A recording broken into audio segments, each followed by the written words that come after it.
及အားလုံးပဲမင်္ဂလာပါရှင် बिस्मिल्लाहिर्रहमानिर्रहीम अल-उलमा वरसतुल अंबिया हैं। ये सही बुखारी शरीफ, मुस्लिम शरीफ, तमाम बड़ी अहादीस किताबों में ये हदीस मौजूद है। जिल्द नंबर 1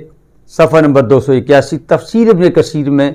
ये लिखा हुआ है कि अल्लाह के हबीब सल्लल्लाहु अलैहि वसल्लम ने फरमाया कि एक आलिम की तौहीन करना दीन की तौहीन है, और जिसने दीन की तौहीन की उसने नबी की तौहीन की, और जिसने नबी की तौहीन की फरमाया उसने कुफर किया, उसका खात्मा ईमान पर नहीं होगा। ইয়ান তো গাছর গরু ধরি আই নামা বিশ্বপট্টা গাছর গরু মোহাম্মদ তো মুই সুপার একটার মধ্যে বুঝান না হ্যাঁ মুই যদি 11 জমাতর বুহারি আওয়াল মাঝে যদি সোয়াল ধরলে তুই জবাব দি পারবি না দুলবাল মাঝে ফেশাক গরম দে ফেশাক দামিও গিয়ে দে বুঝন না উন্নতি দেশের উন্নতি হুয়া বুঝন না ইয়ান খেয়াল করিস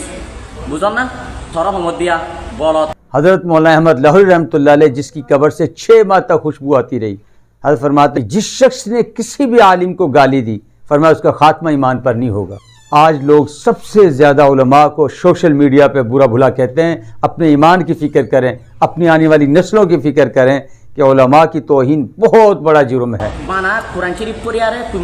मौलवी बोले होते पाठवारी नगरीस बुझो ना मसुद देख लाल गरी संदम मिमाई आतर हारा मारी वाले शेक्टा नद्दा हागरी वाला सिनों ना हैं अल्लाह साथ थोड़ा साथी लगे मीडिया बिहार इमत दल्ला गुरु सुधर को गुरु सुधर। याद रखिएगा उलमा जो है ये नबियों के वारिस हैं। जो दीन है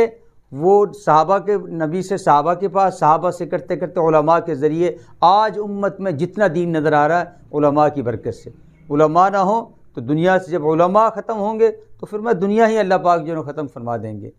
तो इसलिए अपनी ज़बान को उलमा के ख़िलाफ़ इस्तेमाल करने से खुदा के लिए अपने आप को बचाइए, वरना आपका ख़ात्मा मुश्किल है कि ईमान पर हो। और जिन लोगों ने अनजाने में भी किसी आलिम को या किसी हाफिज़ कुरान को गालियाँ दी हैं तो वो तौबा करें, सच्चे दिल से तौबा करें। अल्लाह कुरान फीदी यरफइल्लाहुल्लज़ीना आमनु मिनकुम वल्लज़ीना उतुल इल्म दरजात। सारा रे इल्म दीन दिया गए आलिम बन्ने तारार दरजातरे अल्लाह बुलंद फरमाबो, बुलंद করে দিব। আল্লাহ এই দরজাতরে উসল করিব হই দে হুদুর উসল করিব হই দে আনর এন্তাহারে বয়ান না করে দরজাতরিও মুতলক রাখি উতুল এলমরিও মুতলক রাখি সত্তর এলমদার হইলে দরজা বিহু উসল দিব দে বড় মুহাদ্দিস হইলি না বড় মুফতি সাহেব হইলি না বড় মুফাসসির সাহেব হইলি না মন্দিলা এলমদার হইলে দরজা বুলন্দ দিব দে ইয়া নরে খুদাই মুতলক রাখি হন কিছু মা তফসির আর তকিদ বয়ান না করে মোটামুটি হদলে আলেম যদি মাদ্রাসা তো ফারে ইয়ারে লকব লই আলেম বনি যদি জাদলি এবার দরজা আল্লাহ পরওয়ারদিগারে আলম আমাকে বুলন্দ ফরমাবে।